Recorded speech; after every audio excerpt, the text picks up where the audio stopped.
Hello everyone, good morning.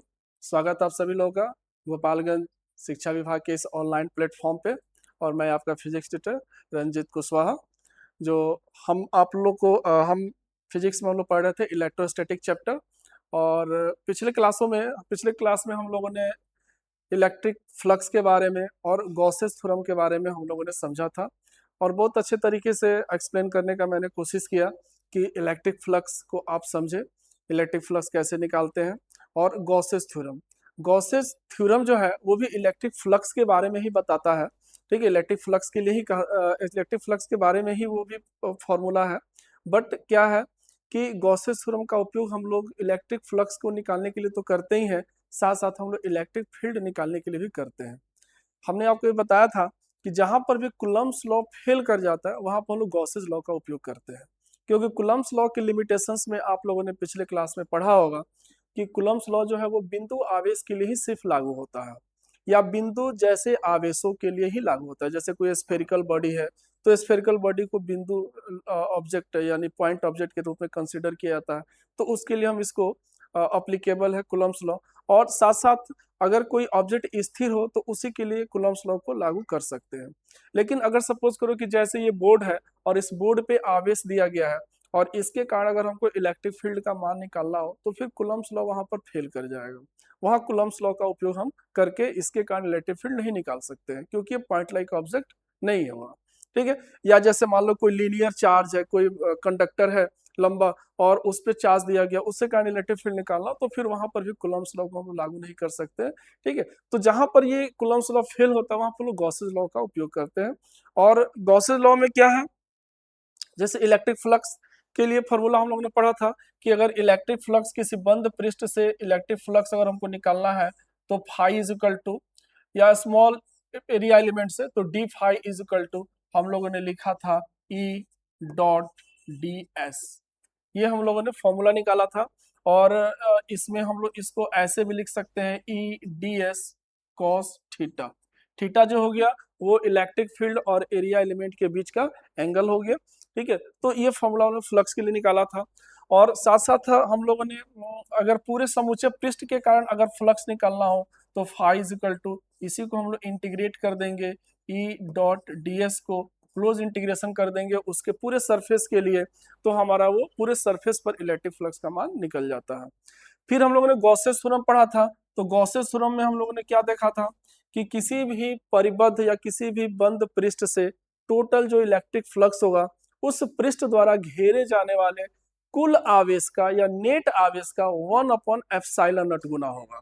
यानी अगर वो क्यू आवेश घेरता है तो क्यू का 1/एप्सिलॉन नॉट गुना, यानी दैट मीन्स की फाई इज इक्वल टू क्यू/एप्सिलॉन नॉट।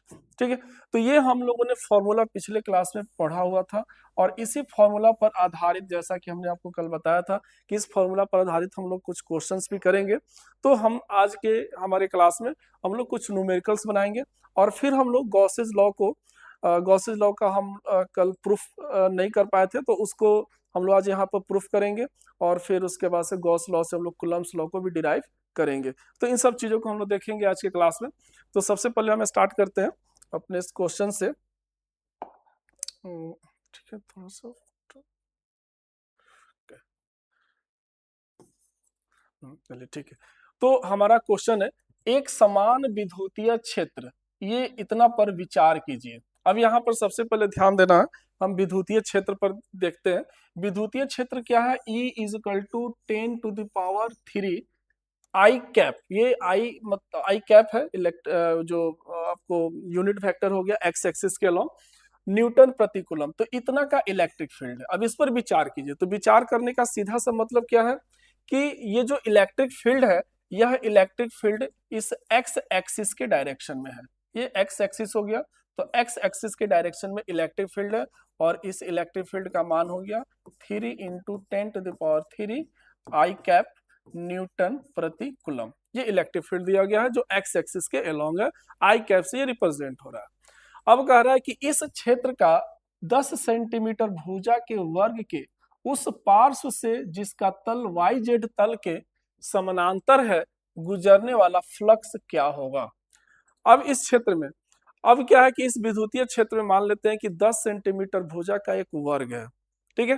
तो 10 सेंटीमीटर का जो भुजा का जो वर्ग है, तो ऐसे सपोज करो कि ये हमारा एक वर्ग हम ऐसे बना रहे हैं, ठीक है। ये हमारा एक ऐसे वर्ग हो गया।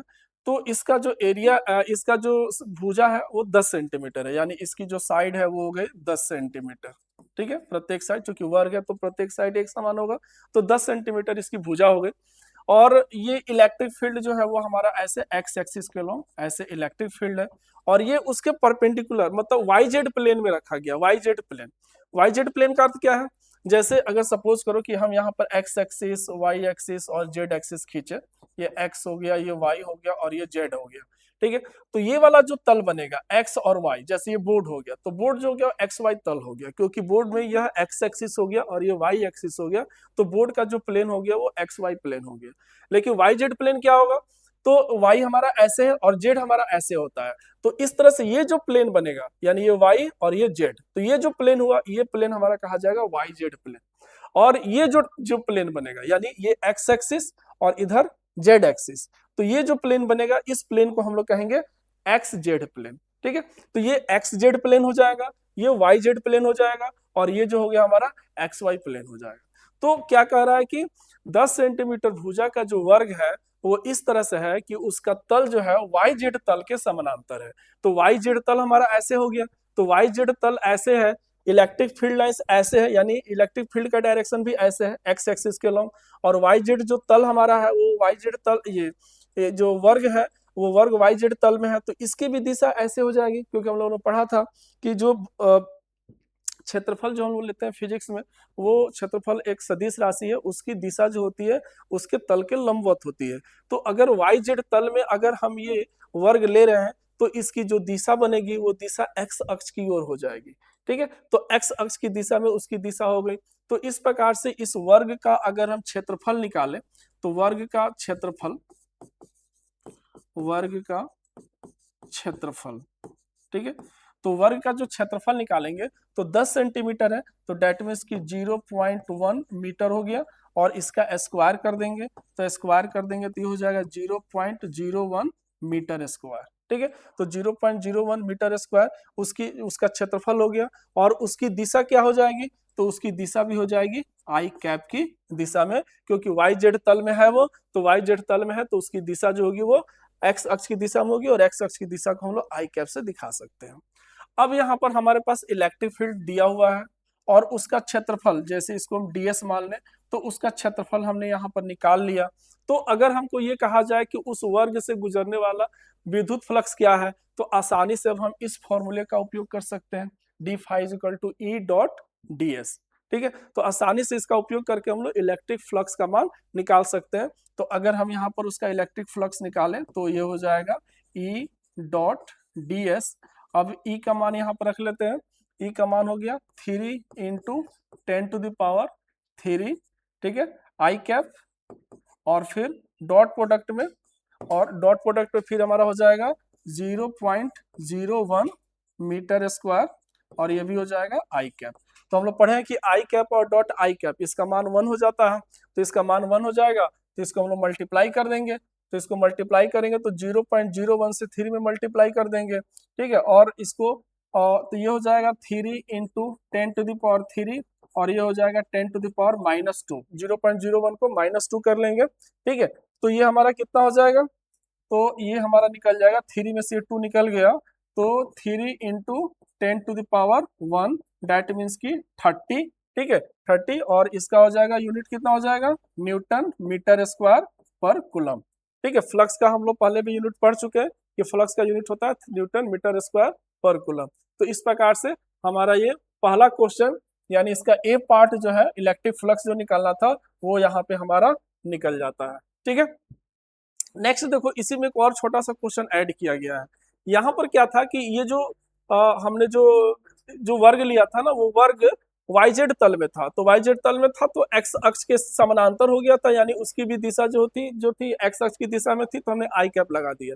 लेकिन अब दूसरे क्वेश्चन में क्या कह रहा है कि वर्ग से गुजरने वाला फ्लक्स कितना है यदि उसके तल का अभिलंब एक्स अक्ष से थीटा कोण बनाता हो, यानी अब वो एक्स अक्ष के साथ जो है वो एक्स एक्स के समानांतर नहीं है, बल्कि अब उससे थीटा कोण बना रहा है ऐसा कितना 60 डिग्री का, ठीक है। यानी अब वो ऐसे हो गया, और ऐसे हो गया तो अब उसका जो मान लो कि जो डायरेक्शन है वो ऐसे है, डीएस का डायरेक्शन, तो एंगल अब हमारा यहाँ पर कितना कह रहा है 60 डिग्री, ठीक है। अब यहाँ पर एंगल की बात आ गई, तो जब एंगल आ जाएगा तो फिर हम ई डॉट डीएस को जगह पर हम लोग ई डीएस कॉस थीटा का उपयोग कर सकते हैं, और वहां पर फिर हम इलेक्ट्रिक फ्लक्स का मान निकाल लेंगे, ठीक है। तो थोड़ा सा हम लोग इसको इलेक्ट्रिक फ्लक्स को निकालने के लिए इसको क्लीन करना पड़ेगा, तो एक सेकेंड, तो यहाँ पे थोड़ा सा इसको इसी में थोड़ा सा एडजस्ट करके इसको भी कर लेते हैं हम लोग। तो 60 डिग्री के एंगल पे हमको इसको निकालना है, तो फिर यहाँ पे जो हमारा इलेक्ट्रिक फ्लक्स, यहाँ थोड़ा सा हम लोग कॉर्नर में बना लेते हैं, तो electric flux D phi is equal to E D S cos 60 degree. तो ऑलरेडी ई डी एस का मान हम लोग ने यहाँ पर निकाल लिया है 30 न्यूटन मीटर स्क्वायर पर कूलम, ई डी एस का ये मान है, तो उसको लिख लेते हैं 30 और कॉस 60 डिग्री, तो कॉस 60 डिग्री का मान कितना हो जाएगा, कॉस 60 डिग्री का मान 1/2, तो 1/2 तो 2 से कट जाएगा ये 15 बार में, तो डेट मीन्स की यहाँ पर इलेक्ट्रिक फ्लक्स हो जाएगा 15 और यूनिट न्यूटन मीटर स्क्वायर पर कूलम, ठीक है। सिंपल सा है, क्योंकि ईडीएस का मान ऑलरेडी हमारा यहाँ निकला हुआ तो हमने पुट कर दिया, बट आप इसको फिर से निकालेंगे, यानी आपको यही चीज फिर से लिख लेना है, ठीक है। तो ईडीएस वहां पे 30 आ जाएगा, और फिर cos 60, यानी cos 60 का मान रख देंगे 1/2, तो डिवाइड होकर के 15 न्यूटन मीटर स्क्वायर पर कूलम हमारा इलेक्ट्रिक फील्ड निकल जाएगा, ठीक है। तो यहाँ पर इस फॉर्मूले का हमने अप्लीकेशन देखा कि अगर जैसे अगर डायरेक्शन के रूप में दिया होगा तो ई डॉट डीएस का उपयोग करेंगे, और अगर एंगल के रूप में दिया होगा तो ई डीएस कॉस थीटा का उपयोग करके इलेक्ट्रिक फ्लक्स का मान हम लोग निकाल सकते हैं, ठीक है। क्लियर है। अब चलिए नेक्स्ट चलते हैं, नेक्स्ट क्वेश्चन पे। नेक्स्ट क्वेश्चन जो है, नेक्स्ट क्वेश्चन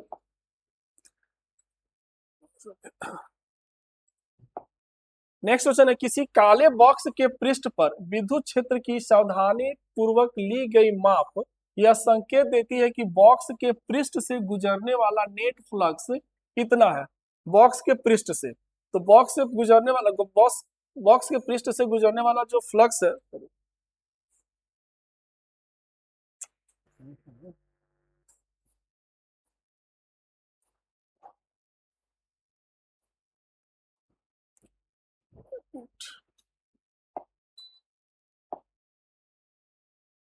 चलो गया,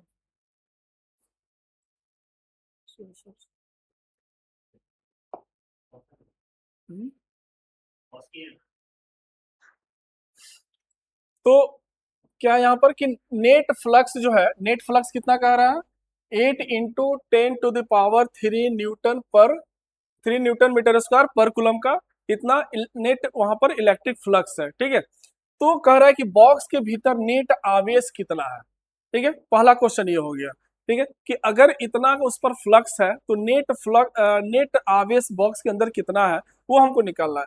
तो सबसे पहले ये ध्यान देना कि जब भी इस तरह का क्वेश्चन हो जिससे फ्लक्स दिया गया हो और पूछा जाए कि उस बॉक्स के अंदर आवेश कितना है, तो सिंपल सा है कि बिल्कुल एकदम आंख बंद करके गॉसेस थ्योरम अप्लाई कर लीजिए, क्योंकि गॉसेस थ्योरम जो है हमारा यहाँ पे क्या कहता है, गॉसेस थ्योरम जो है वो phi is equal to D phi is sorry Gauss's theorem phi is equal to Q upon epsilon naught, ठीक है। तो ये हमारा गॉसेस थ्योरम कहता है। अब इसमें देखो ऑलरेडी हमारा फ्लक्स का मान दिया हुआ है, ठीक है, फ्लक्स का मान दिया हुआ है, फ्लक्स का मान कितना दिया हुआ है 8.85 नहीं 8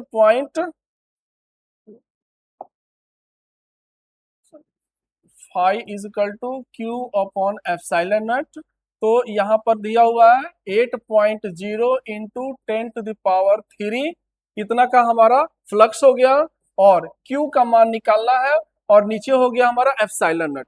एप्सिलॉन नॉट का मान सबको पता होगा, एप्सिलॉन नॉट का मान हम लोग बहुत पहले ही पढ़ चुके हैं 8.85 इंटू 10⁻⁻12, ठीक है। और इसका जो भी यूनिट आप रख लेंगे, तो यहाँ पर जो क्यू का मान आएगा इन दोनों को मल्टीप्लाई कर देंगे 8.0 इंटू 10⁻³ और इंटू 8.85 इंटू 10⁻⁻12, ये कूलम्ब में आपका जो होगा वो Q का मान निकल जाएगा। ठीक है, तो इसको मल्टीप्लाई कीजिएगा और फिर इसको कैलकुलेट कीजिएगा, आपका आवेश का मान निकल जाएगा। तो जब भी इस तरह के क्वेश्चन हो जिसमें फ्लक्स दिया गया हो, ठीक है, और अगर आवेश निकालना हो तो ऐसे निकाल लेंगे। कभी कभी इस तरह क्वेश्चन में क्या होगा कि नेट फ्लक्स माइनस में दिया होगा, ठीक है ना, तो फ्लक्स जो है कि स्केलर क्वांटिटी, इसको ध्यान रखिएगा, फ्लक्स जो है स्केलर क्वांटिटी है। तो अगर स्केलर क्वांटिटी है तो उस स्थिति में हम लोग क्या करेंगे कि फ्लक्स का मान भी हम लोग माइनस में रखेंगे, और माइनस में रखेंगे तो हमारा जो चार्ज होगा क्यू का वैल्यू वो भी माइनस में आ जाएगा। तो चूंकि अगर फ्लक्स निगेटिव है तो डेट मीन्स की जो घेरे जाने वाला आवेश है वो भी निगेटिव है, तभी हमारा फ्लक्स भी यहाँ पर निगेटिव आ रहा है, तो इसलिए वहां पर क्यू का मान भी हमारा निगेटिव आ जाएगा। ठीक है, तो ये ध्यान रखेंगे, यानी फ्लक्स का मान पॉजिटिव दिया होगा तो पॉजिटिव रखेंगे, निगेटिव दिया होगा तो निगेटिव रखेंगे, चार्ज का वैल्यू उसके अकॉर्डिंग आ जाएगा। अब चलिए इसमें चलते हैं नेक्स्ट क्वेश्चन की तरफ। ठीक है, अब नेक्स्ट क्वेश्चन क्या कहता है, यदि बॉक्स के पृष्ठ से नेट बहिर्मुखी फ्लक्स शून्य है तो क्या आप यह निष्कर्ष निकालेंगे कि बॉक्स के भीतर कोई आवेश नहीं है, और क्यों अथवा क्यों नहीं। ये बहुत ही अच्छा क्वेश्चन है कि ये मान लेते हैं कि एक बॉक्स हो गया, आप ये घन मान लीजिए, ठीक है ना, तो एक घन मान लीजिए यहाँ पे ऐसे, और ये घन जो है एक बॉक्स हो गया। अब कह रहा है कि इस बॉक्स से जो बहिर्मुखी फ्लक्स है, यानी जो फ्लक्स जो निकलने वाला है वो फ्लक्स शून्य है, डेट मीन्स कि इससे कोई फ्लक्स बाहर नहीं आ रहा है। तो कोई फ्लक्स बाहर नहीं आ रहा है तो इसका क्या मतलब है, क्या यह कहा जा सकता है कि बॉक्स के भीतर कोई आवेश नहीं है। फिर कह रहा है कि क्यों, अगर हाँ तो क्यों, नहीं तो क्यों। ठीक है, क्यों नहीं। तो देखो अब इसके इसके हम लोग पीछे क्लास में पढ़े हुए थे गॉसेस थ्योरम में कि अगर उस गॉसियन पृष्ठ द्वारा कोई आवेश नहीं घेरा जा रहा है तो फ्लक्स का मान भी शून्य होगा। या ये भी हो सकता है कि उस गॉसियन पृष्ठ द्वारा आवेश तो घेरा जा रहा है लेकिन उस आवेश का जो परिणामी है वो शून्य है। ठीक है, हो सकता है कि एक आवेश माइनस हो और एक आवेश प्लस हो। ठीक है, जैसे डाइपोल में होता है और दोनों का परिमाण बराबर है, तो अगर यह पृष्ठ इस डाइपोल को घेर रहा है, इस द्विध्रुव को घेर रहा है और द्विध्रुव पर नेट आवेश हमारा शून्य होता है, तो डेट मीन्स कि इस पृष्ठ द्वारा घेरे जाने वाला नेट आवेश शून्य है, और नेट आवेश शून्य होगा तो इस पर फ्लक्स का मान भी क्या हो जाएगा, शून्य हो जाएगा। ठीक है, तो इस चीज को ध्यान रखेंगे। तो वही क्वेश्चन में कह रहा है कि बहिर्मुखी फ्लक्स शून्य है, तो क्या है आप यह निष्कर्ष निकालें कि बॉक्स के भीतर कोई आवेश नहीं है। तो इसमें दो चीज आप बता सकते हैं, आप ये भी कह सकते हैं कि हाँ इस बॉक्स के अंदर कोई आवेश नहीं है। ठीक है, यानी इस बॉक्स के अंदर अगर कोई आवेश नहीं है तो उससे फ्लक्स का मान शून्य होगा। पहला तो ये कि बॉक्स के अंदर जो है वो कोई आवेश नहीं है, क्यू का मान 0। ठीक है, यानी कोई आवेश, या क्यू का मान 0 नहीं बल्कि कह सकते हैं कि कोई आवेश नहीं है, यानी यहाँ पर लिख सकते हैं कि कोई आवेश नहीं है। ठीक है, पहला चीज ये कोई आवेश नहीं है। दूसरा ये पॉइंट हो सकता है कि आवेश तो है बट उसका कुल मान यानी नेट जो है मान वो शून्य है, यानी हो सकता है कि उसको डाइपोल को घेर रहा हो, ठीक है ना, तो उसका नेट आवेश शून्य हो गया, या और भी दूसरे दूसरे आवेशों को घेर रहा हो जिसका नेट मान शून्य है। ठीक है, तो ये भी कह सकते हैं कि आवेश तो है बट उस आवेश का जो अलजेब्रिक सम है वो शून्य है। ठीक है, तो ये दो कंडीशन हो सकता है, या तो आवेश को नहीं घेर रहा हो या आवेश घेर रहा हो लेकिन आवेश का जो नेट मान है वो शून्य है। तो इन दोनों स्थितियों में उस पर बहिर्मुखी फ्लक्स जो होगा वो शून्य हो जाएगा। ठीक है, तो ये दो कंडीशन इसके हो सकते हैं इस क्वेश्चन के। ठीक है, समझ में आ रहा होगा आपको। चलिए अब आगे बढ़ते हैं, और भी हमारे सब कुछ क्वेश्चन और हमारे पास। ठीक है, तो नेक्स्ट क्वेश्चन हम लोग देखते हैं। नेक्स्ट क्वेश्चन बहुत ही इंपॉर्टेंट है। ये क्वेश्चन क्या कह रहा है इसको ध्यान से समझिए। कह रहा है कि 10 सेंटीमीटर भुजा के 10 सेंटीमीटर भुजा के किसी वर्ग के केंद्र से ठीक 5 सेंटीमीटर ऊंचाई पर कोई +10 माइक्रोकूलम्ब आवेश रखा गया है, तो इस वर्ग से गुजरने वाले फ्लक्स का परिमाण क्या होगा। ठीक है, ये क्वेश्चन है। अब यहाँ पे क्या कर रहा है ठीक से समझिए इसको। कह रहा है कि कोई वर्ग यानी 10 सेंटीमीटर भुजा का कोई वर्ग है, एक हम यहाँ पे वर्ग ले लेते हैं 10 सेंटीमीटर भुजा का, 10 सेंटीमीटर भुजा का हमने यहाँ पर एक वर्ग ले लिया। ठीक है, और इस वर्ग के केंद्र से ठीक 5 सेंटीमीटर ऊंचाई पर, यानी ये मान लेते हैं कि वर्ग का केंद्र हो गया, तो इससे ठीक कह रहा है कि 5 सेंटीमीटर की ऊंचाई पर यहाँ पे यहाँ पर जो है वो +10 माइक्रोकुलम का आवेश रखा गया है। ठीक है, ऐसे आवेश रखा गया इससे 5 सेंटीमीटर की ऊंचाई पर। तो कह रहा है कि वर्ग से गुजरने वाला फ्लक्स का परिमाण क्या होगा, इस वर्ग से गुजरने वाला फ्लक्स क्या होगा। तो सबसे पहले ये जो आवेश है ये तो ओपन में हो गया, वर्ग नीचे आवेश ओपन।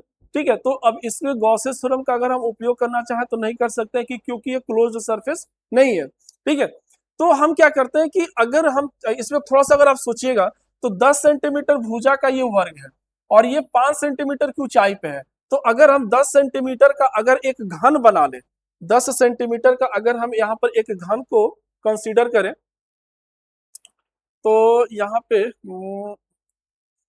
अरे यार, चलिए 10 सेंटीमीटर भुजा का अगर हम यहाँ पर एक घन बना लें, ठीक है, तो यहाँ पे हम लोग इसको सॉल्व कर सकते हैं।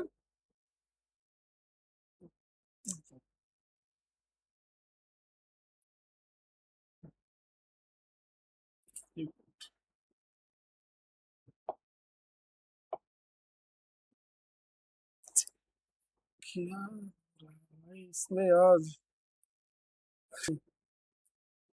तो यहाँ पे क्या है कि जैसे अगर हम ध्यान से थोड़ा सा समझेंगे इसको तो 10 सेंटीमीटर भुजा का ये हमारा एक वर्ग है। तो अब और ये जो आवेश है वो इस वर्ग से 5 सेंटीमीटर की ऊंचाई पे है। दैट मीन्स कि अगर हम 10 सेंटीमीटर भुजा का एक घन को कंसीडर करें, जैसे अगर हम एक घन बना लें, ठीक है, ऐसे हम एक घन बनाते हैं। ठीक है, तो अब ये यहाँ पे क्या है कि अगर हम ऐसे घन बनाएंगे तो ये घन की भुजा जो है वो 10 सेंटीमीटर है। तो 10 सेंटीमीटर है तो ये जो आवेश होगा, ठीक है, ये आवेश जैसे ये हमारा वर्ग का एक मान लेते हैं कि हमारा नीचे वाला ये पार्ट जो है वो वर्ग हो गया उस घन का। ठीक है, और यहाँ पे बिल्कुल 5 सेंटीमीटर पे यहाँ पे ये आवेश रखा गया है, +10 माइक्रोकुलम का ये आवेश रखा गया है। ठीक है, तो अब इस जब घन को कंप्लीट करेंगे 10 सेंटीमीटर भुजा का, तब आपको ये लगेगा कि ये जो आवेश है वो इस घन के बिल्कुल सेंटर में आ गया, क्योंकि इस पृष्ठ से ये 5 सेंटीमीटर की ऊंचाई पे है।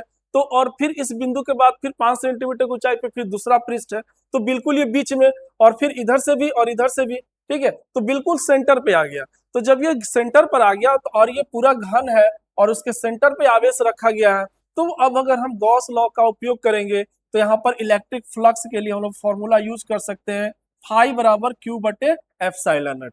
बट इस फॉर्मूले का अगर हम उपयोग करेंगे और फ्लक्स निकालेंगे तो ये फ्लक्स इस पूरे घन से निकलेगा, पूरे बाउंड्री से, पूरे घन से निकलेगा। लेकिन क्वेश्चन में क्या कह रहा है कि इस वर्ग से गुजरने वाले फ्लक्स का परिमाण क्या है, यानी सिर्फ एक पृष्ठ से, ये वाला जो पृष्ठ है जो या कोई भी एक, या क्वेश्चन में जैसे नीचे वाला ही पृष्ठ दिया हुआ है तो इस पृष्ठ से हमको फ्लक्स का मान निकालना है। तो डेट मीन्स कि हम ये कह सकते हैं कि घन के जो 6 पृष्ठ हैं उस 6 पृष्ठ में से किसी एक पृष्ठ से, या दिया गया जो नीचे वाला पृष्ठ है सिर्फ उसी एक पृष्ठ से हमको फ्लक्स का मान निकालना है। तो इसके बारे में भी हम लोग कल गॉसेस थ्योरम में डिस्कस किए थे कि अगर एक पृष्ठ से फ्लक्स का मान निकालना हो तो वहां पर जो हमारा जो फॉर्मूला होगा वो क्यू बटे 6 एप्सिलॉन नॉट हो जाएगा, यानी पूरे फ्लक्स का 1/6 हिस्सा। ठीक है, क्योंकि टोटल यहाँ फ्लक्स टोटल जो पृष्ठ है वो 6 है, तो यहाँ पर 6 से डिवाइड कर देंगे। ठीक है, तो क्यू बटे 6 एप्सिलॉन नॉट हमारा टोटल यहाँ पर फ्लक्स के लिए फॉर्मूला हो जाएगा। तो जब अगर इस फॉर्मूले का अगर हम उपयोग करेंगे तो यहाँ पर हमारा मान आ जाएगा phi is equal to Q बटे 6 एप्सिलॉन नॉट। तो क्यू हो गया 10 माइक्रोकुलम, तो 10⁻⁻6 कुलम अपॉन 6, और फिर एप्सिलॉन नॉट का वैल्यू 8.85 इंटू 10⁻⁻12। ठीक है, और इसको सॉल्व करेंगे तो फिर हमारा फ्लक्स का मान जो होगा वो निकल जाएगा। इसको आप कैलकुलेट कर लेंगे, इसको डिवाइड मल्टीप्लाई कर लेंगे, डिवाइड कर देंगे और सॉल्व करेंगे तो ये आंसर आपको यहाँ पर फ्लक्स का मिल जाएगा। ठीक है, तो सिंपल सा क्वेश्चन है, इसको डिवाइड करके आप कैलकुलेट करके इसके फ्लक्स का मान निकाल सकते हैं। ठीक है, चलिए अब नेक्स्ट क्वेश्चन की तरफ हम लोग बढ़ते हैं। नेक्स्ट क्वेश्चन हमारा क्या है उसको देखते हैं। नेक्स्ट क्वेश्चन हमारा यहाँ पे, ठीक है, तो अब यहाँ पे नेक्स्ट क्वेश्चन क्या कहता है कि 2 माइक्रोकुलम का कोई बिंदु आवेश किसी 9.0 सेंटीमीटर किनारे वाले किसी घनीय गॉसीय पृष्ठ के केंद्र पर स्थित है, तो पृष्ठ से गुजरने वाला नेट फ्लक्स क्या है। अब यहाँ पर देखो, यहाँ पर भी लगभग क्वेश्चन वही है। 2 माइक्रोकुलम का कोई बिंदु आवेश किसी 9.0 सेंटीमीटर किनारे वाले किसी घनीय गॉसिय पृष्ठ, यानी यहाँ पर भी हम एक घन ले रहे हैं, ठीक है। ये घन हमारा ऐसे हो गया, यहाँ पर भी हमारा एक घन हो गया, ठीक है। और इस घन में कह रहा है कि ये जो हमारा घन है, ऐसे एक घन बना लेते हैं। तो ये वाला जो घन है, ये ऊपर ये नीचे वाला पृष्ठ हो गया, ठीक है। तो इस घन का जो किनारा है वो 9 सेंटीमीटर है, यानी एक किनारा जो है वो 9 सेंटीमीटर है। तो 9 सेंटीमीटर किनारा है, इसका मतलब क्या हुआ कि इसकी प्रत्येक भुजा 9 सेंटीमीटर हो गई, तो उसकी भुजा 9 सेंटीमीटर हो गई। और 2 माइक्रोकूलम का कोई बिंदु आवेश इसके केंद्र पर स्थित है, यानी इस घन का केंद्र मान लेते हैं कि यहाँ पर है, और यहाँ पे +2 माइक्रोकूलम का आवेश यहाँ पर रखा गया है, ठीक है। तो कह रहा है कि पृष्ठ से गुजरने वाला नेट फ्लक्स क्या है। अब यहाँ पे ये नहीं कह रहा है कि इस घन का किसी एक पृष्ठ से, कह रहा है कि पृष्ठ से गुजरने वाला।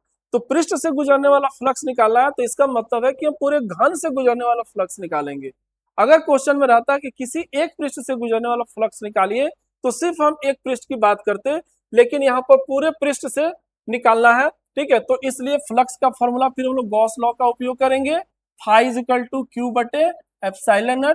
और यहाँ पर देखो, इस तरह के क्वेश्चन में ये जो भुजा की लंबाई दी गई रहती है, इसका कोई रोल नहीं है, ये बस आपको कंफ्यूज करने के लिए रहता है। आप सोचेंगे सर 9.0 सेंटीमीटर जो किनारा दिया, इसका कहाँ यूज करेंगे, तो इस तरह के क्वेश्चन में इसका कोई यूज नहीं है। बस आपको आवेश पता होना चाहिए और फ्लक्स आप आसानी से निकाल लेंगे। तो q/ε0, अब यहाँ पर q का मान रख लेंगे हम लोग, 2 माइक्रोकूलम है, तो 2 × 10⁻⁻6 कूलम, और इसका हो जाएगा 8.85 10⁻12, ठीक है। और इसका ये डिवाइड करके और आप फ्लक्स का मान आसानी से इसको निकाल सकते हैं।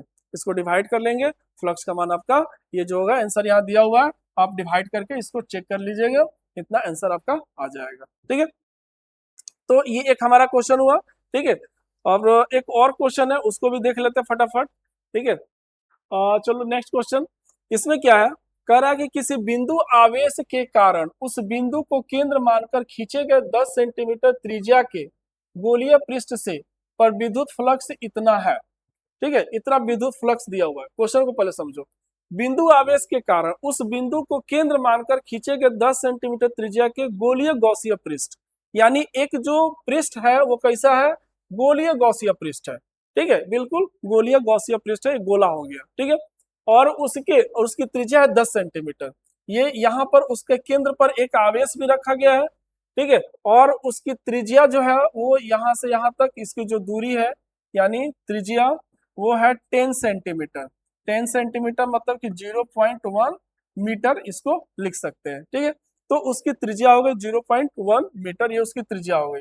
यहाँ पर एक आवेश रखा गया है, आवेश का मान नहीं दिया गया है, लेकिन यह कह रहा है कि इस गॉसिय पृष्ठ पर जो विद्युत फ्लक्स है, उस विद्युत फ्लक्स का मान जो है वो इतना दिया हुआ है, φ=-1.0 × 10⁻³ न्यूटन मीटर स्क्वायर पर कूलम। ये इतना का इस पर फ्लक्स का मान दिया हुआ है। अब यहाँ देखो एक चीज नोटिस करो, यहाँ फ्लक्स का मान माइनस में आ गया है, देखो फ्लक्स का मान माइनस में, तो हमने भी यहाँ पर माइनस में इस फ्लक्स को लिखा हुआ है, ठीक है। अब क्या कहता है इस क्वेश्चन में, यदि गॉसिय पृष्ठ की त्रिज्या दुगुनी कर दी जाए तो पृष्ठ से कितना फ्लक्स गुजरेगा, ठीक है। एक तो ये, तो सबसे पहले इस क्वेश्चन को समझो। अब इसमें बहुत तरह का ऑब्जेक्टिव क्वेश्चंस भी खूब आता है कि एक पृष्ठ है, उस पृष्ठ से फ्लक्स इतना है, अब उसकी त्रिज्या को दुगुना कर दिया गया, ठीक है, तो फ्लक्स कितना हो जाएगा। तो इस तरह के क्वेश्चन में देखो, अगर मान लो कि ये जो हमारा गोला है, अगर इसकी त्रिज्या को दुगुना कर दे तो गोला थोड़ा सा और बड़ा हो जाएगा, ऐसे गोला बन जाएगा। लेकिन क्या इस गोला को बड़ा कर देने से इसके द्वारा जो घेरा जाने वाला आवेश है उसके मान में परिवर्तन हो रहा है, चेक इसी को करना है, सिर्फ इस पॉइंट को, कि क्या गोले की त्रिज्या को अगर हम दुगुना कर दिए या कोई भी पृष्ठ है उसके आकार को बड़ा कर दिए, तो उस पृष्ठ द्वारा जो नया पृष्ठ बना, उस पृष्ठ द्वारा घेरे जाने वाला जो टोटल आवेश है उसकी संख्या या उसका परिमाण बढ़ रहा है या परिवर्तित हो रहा है। अगर उसका परिमाण परिवर्तित हो रहा है तो फ्लक्स के मान में भी परिवर्तन होगा, और अगर उसके परिमाण में यानी घेरे जाने वाले आवेश के परिमाण में कोई परिवर्तन नहीं हो रहा है, तो चाहे हम कितनी भी बड़ी त्रिज्या का गोला बना दें उसके फ्लक्स में कोई परिवर्तन नहीं होगा। यानी यहाँ पर भी अगर इसकी त्रिज्या को हम डबल कर दिए तो भी इसके फ्लक्स में कोई परिवर्तन नहीं होगा। यानी पहला क्वेश्चन का आंसर हमारा यही होगा कि -1.0 इंटू 10⁻³ न्यूटन मीटर स्क्वायर पर कूलम। यानी इसके द्वारा घेरे जाने वाले आवेश में कोई फर्क नहीं पड़ेगा, उतना का उतना ही आवेश रहेगा। यानी त्रिज्या बढ़ा देने से फ्लक्स में कोई परिवर्तन नहीं होता जब तक कि उसके द्वारा घेरे जाने वाले आवेश में परिवर्तन नहीं हो। ठीक है, अब चल तो नेक्स्ट क्वेश्चन दूसरा इसमें है कि बिंदु आवेश का मान क्या है। यानी ये जो गोला है जो आवेश को घेर रहा है उस पर बिंदु आवेश जो है उस बिंदु आवेश का मैग्नीट्यूड क्या होगा, उस बिंदु आवेश का मान क्या होगा। तो बिंदु आवेश का मान निकालना है तो फिर से हम लोग गॉस लॉ का उपयोग कर लेंगे। ये हमारा बी नंबर हो गया, तो गॉस लॉ का उपयोग करेंगे तो phi is equal to Q बटे एप्सिलॉन नॉट, और क्यू का मान निकालना है तो फाई इंटू एप्सिलॉन नॉट, और फाई का मान हो गया -1.0 10⁻³ और एप्सिलॉन नॉट का मान हो गया 8.85 10⁻⁻12, और ये कूलम्ब में इसको मल्टीप्लाई कर देंगे तो ये देखो 1 से गुना करेंगे तो कोई फर्क नहीं पड़ेगा, वो उतना ही रहेगा, और लेकिन माइनस से इसमें जुड़ जाएगा तो -8.85 इंटू 10⁻12 में से ये 3 निकल जाएगा तो -9 कूलम्ब। यानी 8.85 10⁻⁻9 कूलम्ब हमारा आवेश का मान हो जाएगा। ठीक है, तो आवेश का मान ऐसे निकल जाएगा और गोला की त्रिज्या बढ़ाने से उससे कोई आवेश पर फर्क, उसके फ्लक्स पे कोई फर्क नहीं पड़ेगा। ठीक है,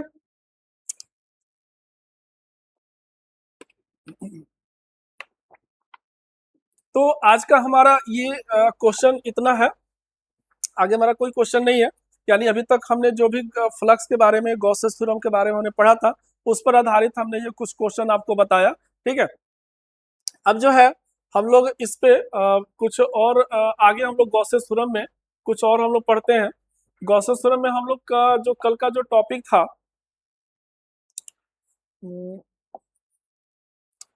गॉसेस थ्योरम में जो हमारा कल का जो टॉपिक था उसके हिसाब से हम लोग गॉसेस थ्योरम को पढ़ चुके थे, लेकिन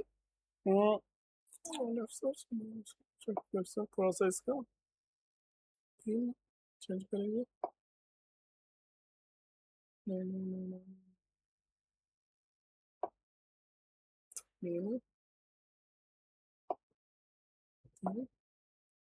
बैकग्राउंड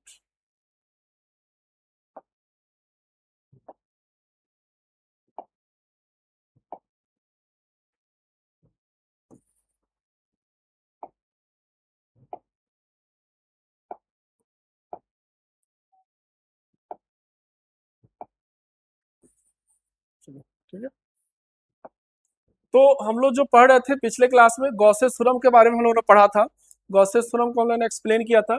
आज के क्लास में हम लोग गॉसेस थ्योरम को थोड़ा सा प्रूफ करेंगे। पहले सबसे पहले हम लोग गॉसेस थ्योरम, गॉसेस लॉ को हम लोग थोड़ा सा लिख लेते हैं। गॉसेस लॉ के बारे में हमने पढ़ा था तो उसमें हम लोग पढ़े थे phi is equal to Q बटे एप्सिलॉन नॉट, ये हमारा फॉर्मूला निकल करके आया था गॉसेस लॉ के हिसाब से, या इसी को गॉस लॉ भी हम लोग कहते हैं।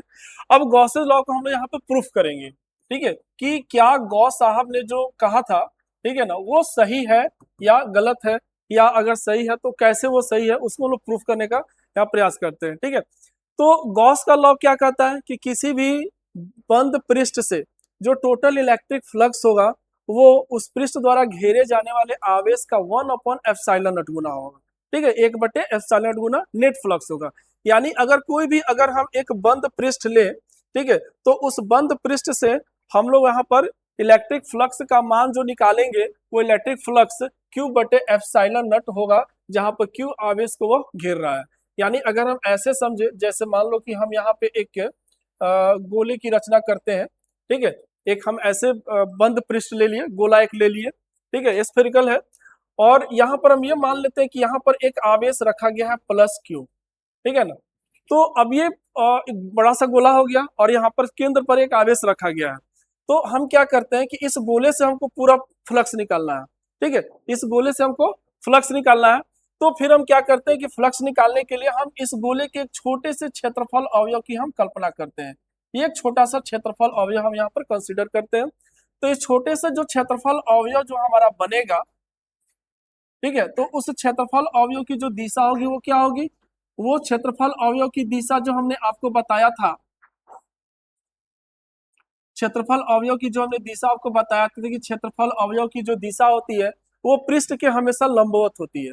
ठीक है, तो अगर ये गोला हो गया और इस गोले का ये छोटा सा क्षेत्रफल अवयव हो गया तो इसके पृष्ठ की जो, तो इसका जो पृष्ठ होगा, ठीक है, वो पृष्ठ के लंबवत दिशा जो होगी वो ऐसे होगी, और पृष्ठ के लंबवत दिशा में हमने डी एस यानी उसके क्षेत्रफल अवयव की दिशा को हमने दिखा दिया। और चूंकि इसके केंद्र पर आवेश रखा गया है, तो हम लोग ये भी पढ़े थे कि किसी भी आवेशित पिंड के कारण उस पे जो विद्युत क्षेत्र रेखा जो होती है उसकी दिशा भी पृष्ठ के लंबवत ही होती है।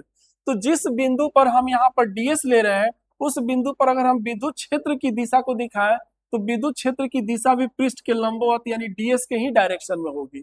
तो डेट मीन्स की विद्युतीय क्षेत्र की दिशा और डीएस यानी क्षेत्रफल अवयव की दिशा, दोनों की दिशा एक ही हो जाएगी।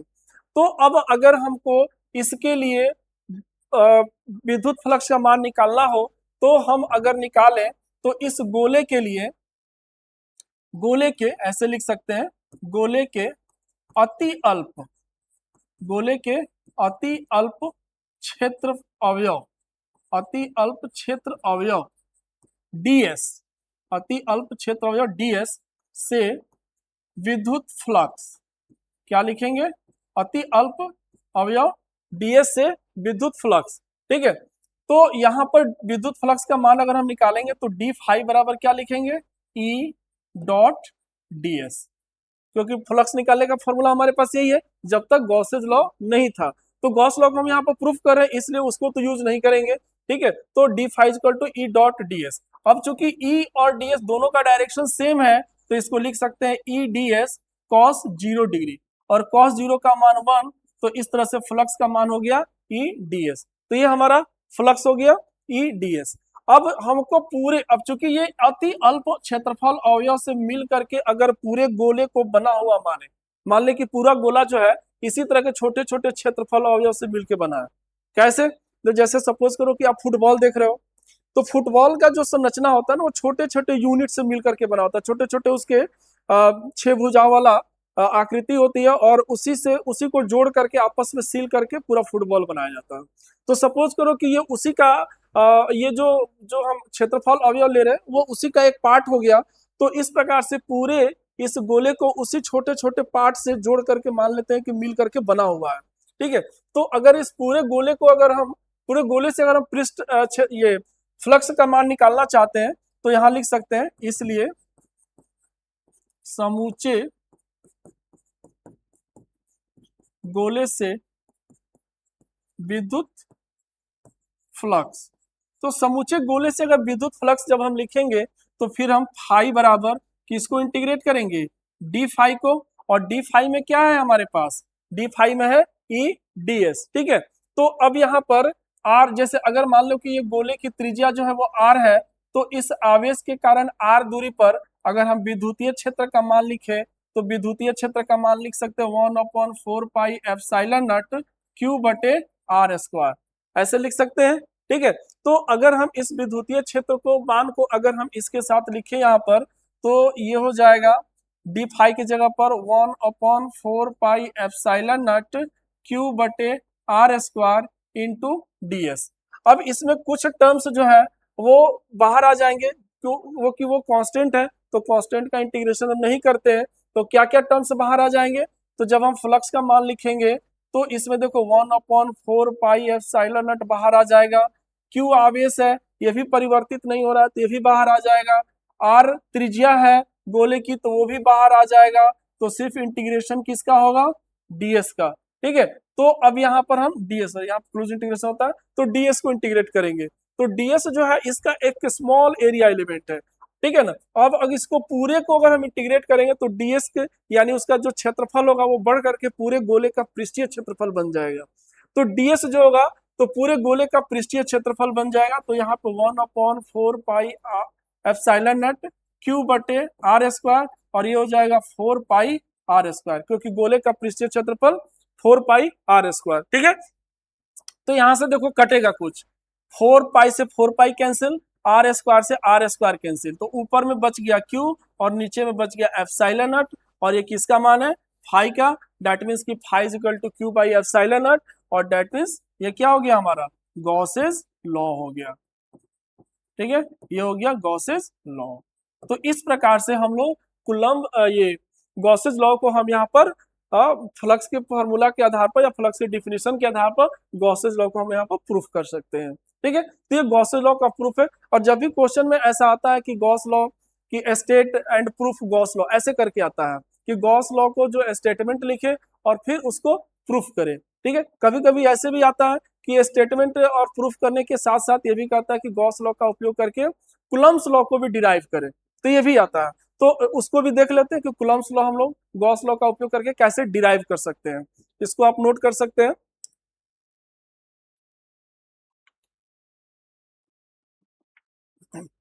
चलिए आगे बढ़ते हैं हम लोग।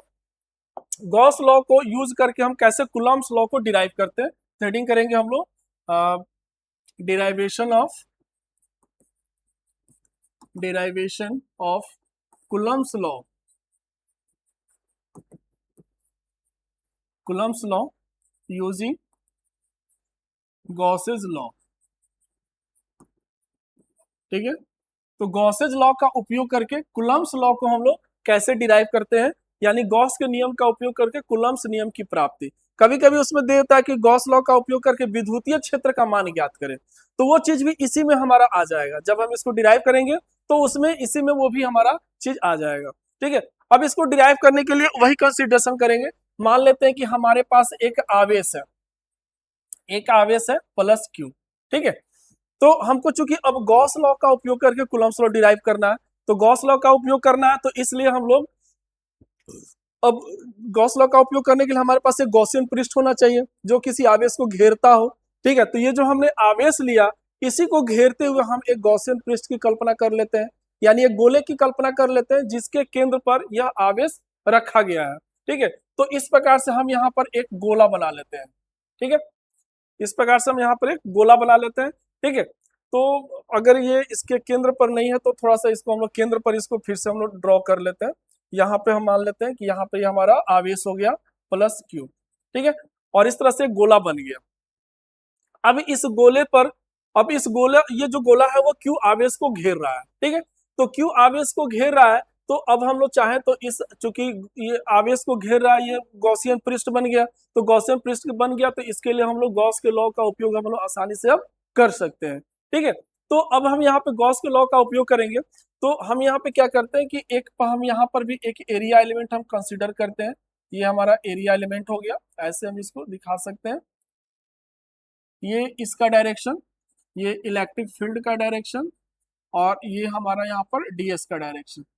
ठीक है, तो अब हम लोग इस यहाँ पर गॉस लॉ का उपयोग करेंगे, तो हम लोग लिख सकते हैं कि काल्पनिक इस गॉसियन पृष्ठ के लिए ऐसे गॉसियन गॉसियन पृष्ठ के लिए,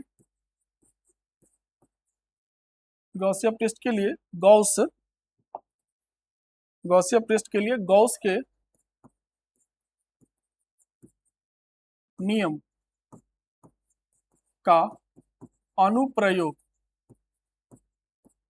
अनुप्रयोग करने पर, तो गॉस के नियम का हम अनुप्रयोग करते हैं।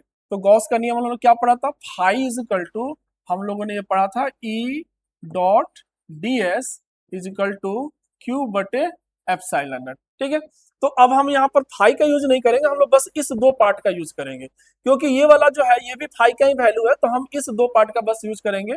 और यहाँ देखो क्यू आवेश को ये घेर रहा है, तो क्यू बटे एप्सिलॉन नॉट, गॉसियन लॉ हमारा परफेक्ट यहाँ बैठ रहा है। और ई dot D S, electric field, चूंकि यह आवेश है तो इस आवेश के कारण इस पृष्ठ पर, इस बिंदु पर इलेक्ट्रिक फील्ड का जो डायरेक्शन है वही डायरेक्शन डीएस का भी डायरेक्शन है, तो दोनों एक ही डायरेक्शन में। ठीक है, तो अगर हम इसको अब इंटीग्रेशन को जो यहाँ पे है हमारा, तो अगर हम इसको लिखें तो E D S cos 0 degree upon equal to Q बटे एप्सिलॉन नॉट, तो कॉस 0 का मान 1, तो कॉस 0 का मान 1, तो ये हो जाएगा ई डी एस और ये हो जाएगा Q upon epsilon not. Clear है।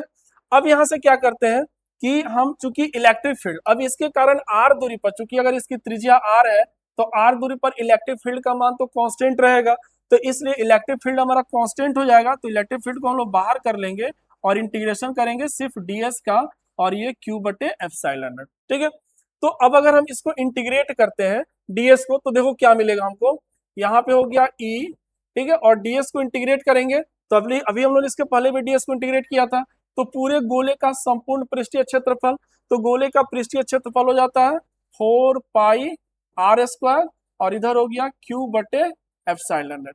तो अब अगर हम E का मान निकालें तो ये जाके सब डिवाइड हो जाएगा, तो डिवाइड होगा तो देखो इसको हम अरेंज्ड वे में लिखते हैं, ये भी नीचे जाके डिवाइड हो रहा है, तो 4 पाई और r स्क्वायर को हटा करके इसके साथ हम एप्सिलॉन नॉट कर देते हैं, फिर Q और r स्क्वायर को हम Q के साथ यहाँ पर लिख देते हैं, तो E is equal to 1/4 pi epsilon naught Q बटे r स्क्वायर। तो ये किस चीज का फॉर्मूला है, तो किसी बिंदु आवेश के कारण r दूरी पर विद्युतीय क्षेत्र का फॉर्मूला हो गया।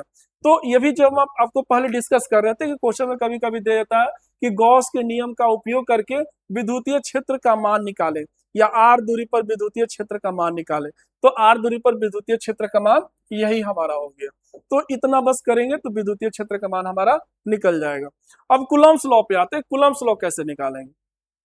अब सपोज करो कि यहाँ पर हमने विद्युतीय क्षेत्र निकाला, ठीक है, यहाँ थोड़ा सा मार्कर हम दूसरा ले लेते हैं। यहाँ सपोज करो कि हमने जो है यहाँ पे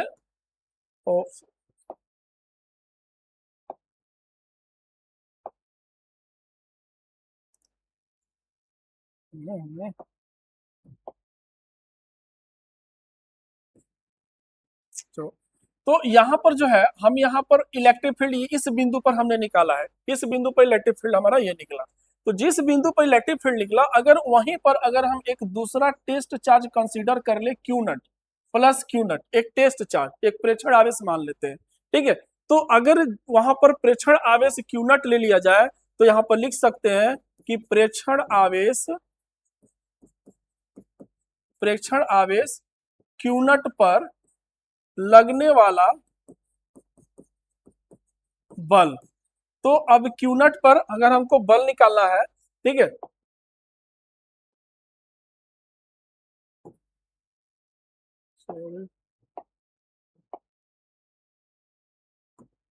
तो प्रेक्षण आवेश Q नट पर अगर बल निकालना है तो बल के लिए फॉर्मूला क्या होता है, F बराबर Q नट इंटू ई, पढ़ चुके हैं हम लोग, ठीक है, F बराबर Q नट इंटू ई। तो Q नट ऑलरेडी हमारा वहां प्रेक्षण आवेश है और E का वैल्यू हमारे पास निकला हुआ है, तो अगर हम इसको E का वैल्यू अब यहाँ पर रख दें तो फोर्स का मान हो जाएगा 1/4 पाई एप्सिलॉन नट Q नट बटे R स्क्वायर, और ये हमारा फोर्स हो गया, और यही जो है वो हमारा कूलम्ब्स लॉ है। ये क्या होगा, कूलम्ब्स लॉ, यानी कूलम्ब्स लॉ भी यहाँ से हमारा डिराइव हो जाता है, क्योंकि कूलम्ब्स लॉ में भी क्या होता है, यहाँ पर आवेश जो होता है Q1 होता है, Q2 होता है, तो Q1 और Q2 की जगह पर एक Q है और एक Q नट है, ठीक है, दूसरा कुछ नहीं है।